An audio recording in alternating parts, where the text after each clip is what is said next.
Olá, queridos alunos, bem-vindos a mais uma aula de Sociologia, de modo especial a nossa segunda aula de Sociologia, principalmente quando nós nos promovemos a buscar a entender sobre o que é a estrutura social, o que é a organização social.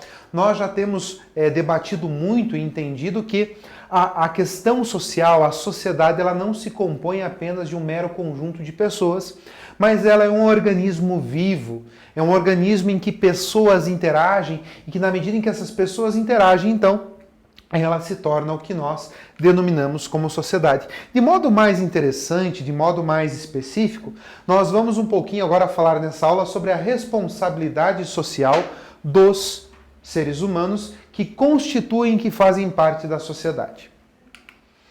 Para que a gente possa fazer isso, nós podemos recorrer a uma pergunta. Se interrogue, pare um pouquinho a aula, dê um tempinho para respirar e para se fazer essa pergunta. O que você tem feito pela sua sociedade? Criticar é uma coisa interessante, criticar a sociedade ela é importante. Criticar não é falar mal, mas é você fazer uma reflexão que busque uma melhoria. Mas o que de fato, na prática, o que você tem feito pela sua sociedade?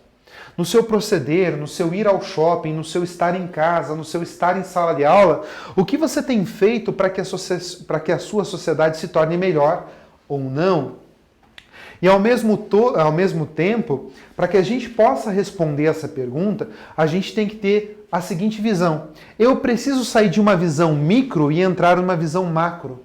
Ou seja, sair de mim mesmo e entrar num espaço que é muito mais abrangente. Num espaço onde há muito mais vida, onde há muito mais pessoas, e ali nós efetivarmos a nossa reflexão. Para isso, então, a gente vai começar a falar um pouquinho sobre as ONGs, as organizações não governamentais. Porque a ideia de ONG é justamente fazer isso, sair do micro e entrar no macro, ter um entendimento do todo da sociedade. E elas são um exercício de cidadania. Quando você entra numa ONG, quando você adere a uma ONG, você passa a entender e você passa também a exercitar a sua cidadania, porque é uma forma de agir em sociedade. É uma forma de demonstrar interesse pela comunidade e atender a esses interesses.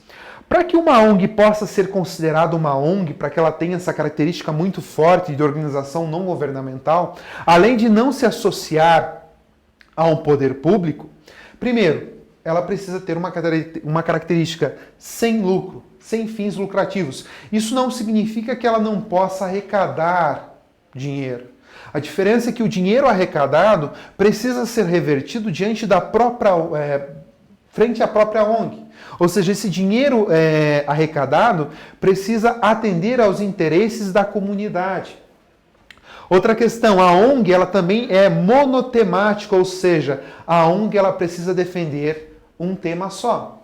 Ou se defende a prioridade humanitária, ou se defende a prioridade educacional, ou se defende a liberdade, ou se defende a ecologia. Ou seja, nós temos aqui um exercício monotemático, ou seja, um só assunto. E outra questão também que é muito interessante é a característica do voluntariado. Ou seja, são voluntários que de modo autônomo e voluntariado adotam a ONG e exercitam a sua cidadania através da prática, através do exercício que as ONGs nos dão. E nós temos várias ONGs, o Greenpeace, eu trouxe aqui o Médicos Sem Fronteiras. Então você começa a reparar, o Médicos Sem Fronteiras é uma ONG sem fins lucrativos. Não significa que não se arrecade dinheiro, mas que esse dinheiro ele sofre uma reversão e é aplicado no interesse da comunidade. Ao mesmo tempo, ela tem um tema só, é a medicina, é a saúde, é a questão humanitária, principalmente no conceito de saúde, e ela se adere de pessoas que são voluntárias. O voluntariado está muito forte. Essa é uma forma de nós exercitarmos a nossa cidadania e respondermos ali com um grande sim àquela pergunta do que nós temos feito para a nossa sociedade. O que de prático nós temos tentado acionar na nossa sociedade. Bem, ONGs são consideradas na sociologia o terceiro setor. mas a gente tem que fazer uma classificação. Você pode me acompanhar na página 48 do seu livro. Não confundir a classificação sociológica das ONGs com a classificação geoeconômica. A classificação geoeconômica é quando se divide as atividades econômicas de um país.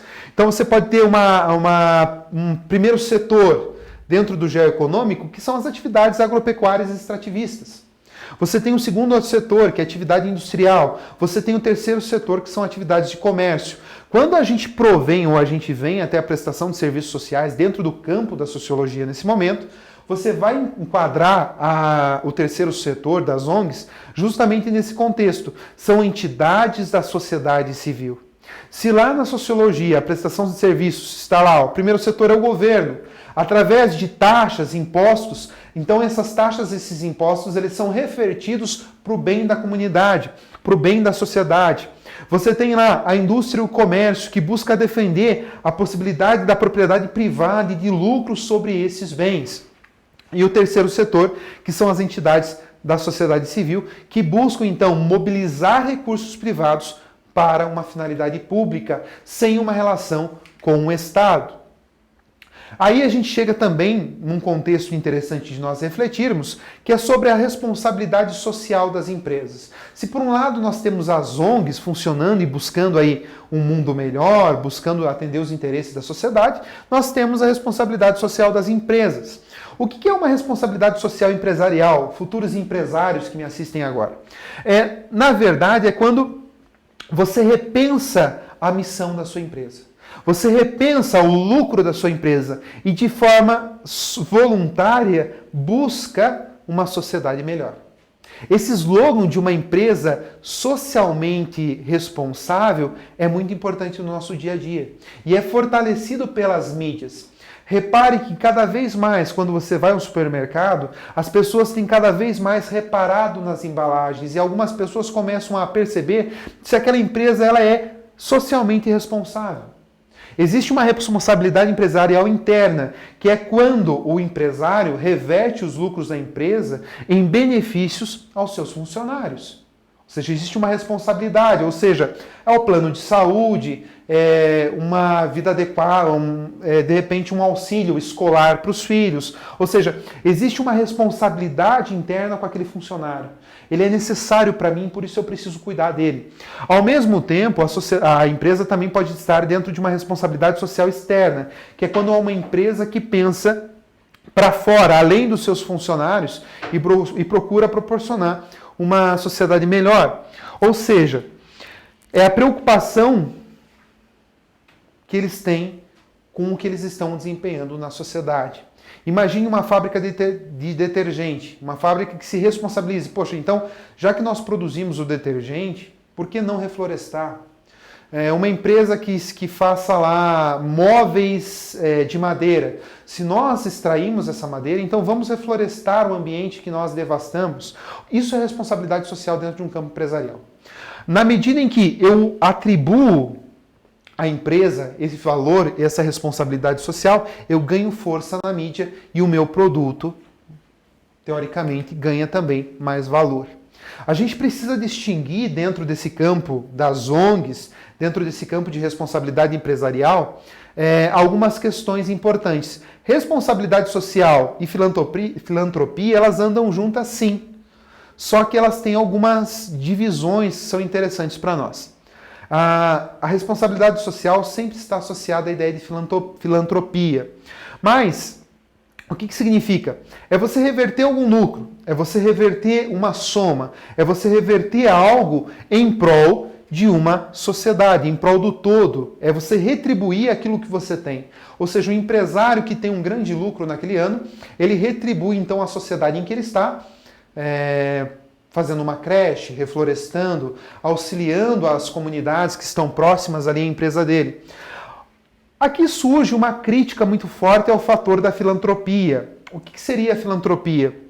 Vai se considerar que a filantropia é uma ajuda muito passiva, é uma ajuda muito paliativa, ou seja, as entidades filantrópicas, elas se tornam reféns dos terceiros que vão nos auxiliar. Em compensação, a empresa responsavelmente social, ela tem sim recursos para ser socialmente responsável.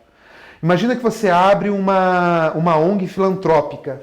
Você sempre vai ter necessidade de, no final do mês, custar com os custos, vai ter que dar um jeito dos custos da sua entidade, e você se torna refém daqueles que te ajudam. Talvez a pessoa que te ajudou com 20 mil reais, o empresário que tenha te ajudado com 20 mil reais esse mês, não o faça no mês que vem. Ou seja, essa filantropia, quando ela se torna passiva ou muito paliativa, ela recebe uma crítica muito forte e precisa também ser repensada. Ou seja, a responsabilidade social leva ao exercício da autonomia e é uma ferramenta educativa, ela não pode ser uma ferramenta só paliativa. A responsabilidade social ela não pode carecer de um terceiro, ela tem que vir de dentro para fora. Ou seja, quando a empresa se propõe a ser uma empresa eticamente responsável, socialmente responsável, ela entende que vai ter recursos necessários para que isso aconteça. Para que a gente possa notar essas ideias, é super importante que na sua próxima compra, na compra do seu tênis, do seu celular, seja lá na compra de um sabonete, de um perfume, perceba se essas empresas elas têm essa questão filantrópica ou se elas têm essa questão de responsabilidade social. Talvez uma forma de você ajudar a sociedade que você tem seja justamente aderindo aos produtos que provêm de uma empresa que se vê como uma empresa socialmente responsável. Talvez dessa forma a gente consegue sair só daquele campo crítico, simplesmente falar mal, de criticar e de não ver esperança em nada e começar de fato a fazer alguma coisa. Por isso eu quero deixar para vocês então a atividade da página 50. Também deixo para vocês as atividades complementares A1 e A2 da página 52 e, sobretudo, importantíssimo para esse nosso meio, para essas nossas aulas que nós estamos tendo, o acesso à plataforma. Através da plataforma nós poderemos enriquecer o nosso conhecimento, trabalhar de modo mais adequado, estudar melhor o assunto. Não se esqueça de recorrer ao seu material didático. É dele que provém essa efervescência de teoria, é dele que nós extraímos os contextos mais elementares, os conceitos mais básicos e que serão úteis daqui para frente. Eu agradeço e aguardo até a próxima aula.